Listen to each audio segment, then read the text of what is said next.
Hey guys, मैं हूं सिद्धार्थ और स्वागत है आपका हमारे यूट्यूब चैनल में। आज की हमारी कहानी है वर्षा नाम के एक छोटी सी बच्ची की, जो स्कूल में पढ़ती है।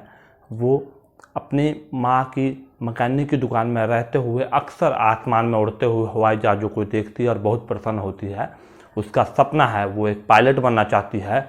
अगर आप उस छोटी सी बच्ची से बात करेंगे तो उसका अंग्रेजी का उच्चारण इतना परफेक्ट है, वो इतना अच्छा बोलती है कि आप दंग रह जाएंगे। जो कि एक बेहतर स्कूल में पढ़ने वाला बच्चा या बड़े भी नहीं कर पाते, वो उस तरह का उच्चारण करती है। वो एक बहुत ही तेजस्वी लड़की है। कोई उसे देखकर नहीं बोल सकता कि वो झुग्गी में रहने वाली एक सामान्य मैकेनिक की लड़की है, एक ऐसी महिला की लड़की है जो अपने दम पे अपने बच्चों को पाल रही है। वो अकेली ही अपने बच्चों की परवरिश करती है। उसकी माँ का नाम मुन्नी है, मुन्नी देवी है। मुन्नी जो एक महिला है जो मैकेनिक का काम करती है। मुन्नी की सामान्य तरह से एक अरेंज मैरिज हुई, सामान्य शादी हुई और उनके 2 बच्चे हुए। लेकिन किस्मत को कुछ और ही मंजूर था। मुन्नी और उनके पति के बीच में मनमुटाव के चलते रोज़ झगड़े होने लगे और अंत में वो दोनों अलग हो गए। मुन्नी अपने पति से अलग हुई। वो मध्य प्रदेश के एक छोटे से शहर विदिशा में रहती है।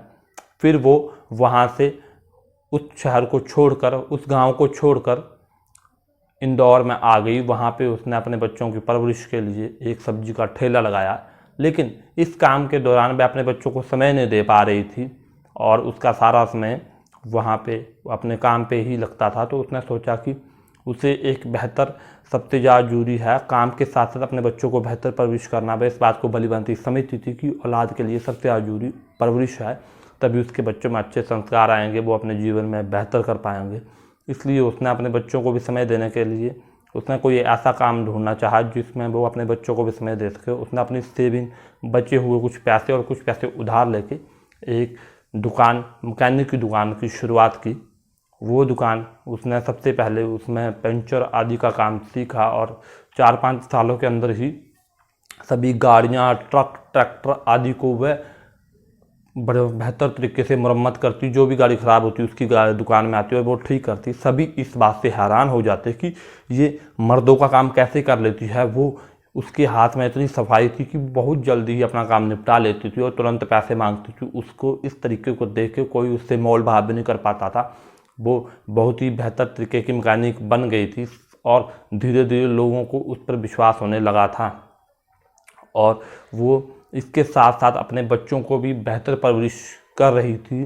वो अपने बच्चों को एक समाज में एक बेहतर ओहदा दिलाना चाहती थी ताकि वो बड़े होके एक बहुत ही बड़े आदमी बन सके और जो स्ट्रगल उसने किया वो उनके बच्चों को ना करना पड़े। वो अपने जीवन में बहुत तरक्की हासिल करे।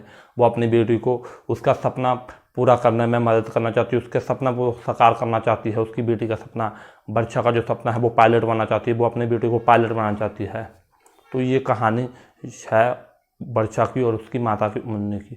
दोस्तों, ये कहानी हमें ये सिखाती है कि हम अपनी ज़िंदगी की जो डोर है उसको बदल सकते हैं। अपनी ज़िंदगी की जो गाड़ी है उसकी हम दिशा बदल सकते हैं। चाहे हम जितने भी मुश्किल हालात से गुजर रहे हों, चाहे कैसी भी सिचुएशन आए। दोस्तों, जो अब्दुल कलाम थे वो कहते थे कि समस्याएं और असफलताएं हमारी अंदर की शक्ति को जगाने आती हैं। समस्याएं तो सब पे आती हैं, कोई निखर जाता है, कोई बिखर जाता है। इसलिए अपनी ज़िंदगी की डोर अपने हाथ रखें। वो मुन्नी चाहती तो किस्मत को कोस सकती थी और अपने बच्चों को बड़े सामान्य स्तर पे पढ़ा के या फिर बड़ी मुश्किल से परिस्थितियों को कोसती रहती। लेकिन उसने इसके विपरीत चुना। उसने अपनी ज़िंदगी की पूरी जिम्मेवारी खुद ली और आज वो एक सफल मैकेनिक है और अपने बच्चों को भी बेहतर परवरिश कर पा रही है। तो हमें ये चीज़ समझनी होगी कि समस्याओं को हल करे बिना या मुसीबतें, असफलताओं को हराए बिना हम अपने जीवन में आगे नहीं बढ़ सकते। इसलिए हमें सफलता तभी मिलेगी, हम जीवन में तभी कुछ हासिल कर पाएंगे, हर किरदार को परिपूर्ण निभा पाएंगे अगर हम इन समस्याओं से, विफल परिस्थितियों में भी धैर्य ना छोड़ें और उन पर डटे रहें और अपने जीवन में आगे बढ़ें। दोस्तों, हमें इस कहानी से सीख लेके अपने जीवन में आगे बढ़ते रहना चाहिए। समस्याओं से डट के सामना करना चाहिए। अगर हम ऐसा करेंगे तो हम अपने जीवन में सफल बनेंगे और एक बेहतर इंसान बन पाएंगे और जीवन के हर विभिन्न विभिन्न क्षेत्रों में, चाहे हमारा करियर है, चाहे हमारा रिलेशन है या सेहत है, हम इनमें सफलता हासिल करेंगे। दोस्तों, आपको हमारी स्टोरी कैसी लगी? अगर आपको हमारी स्टोरी पसंद आई तो वीडियो को लाइक करें, कमेंट करें और शेयर करें। और अगर ऐसी इंटरेस्टिंग वीडियो देखने के लिए हमारे चैनल को सब्सक्राइब करें और बेल आइकन जरूर दबाएं। वीडियो देखने के लिए आपका बहुत बहुत धन्यवाद।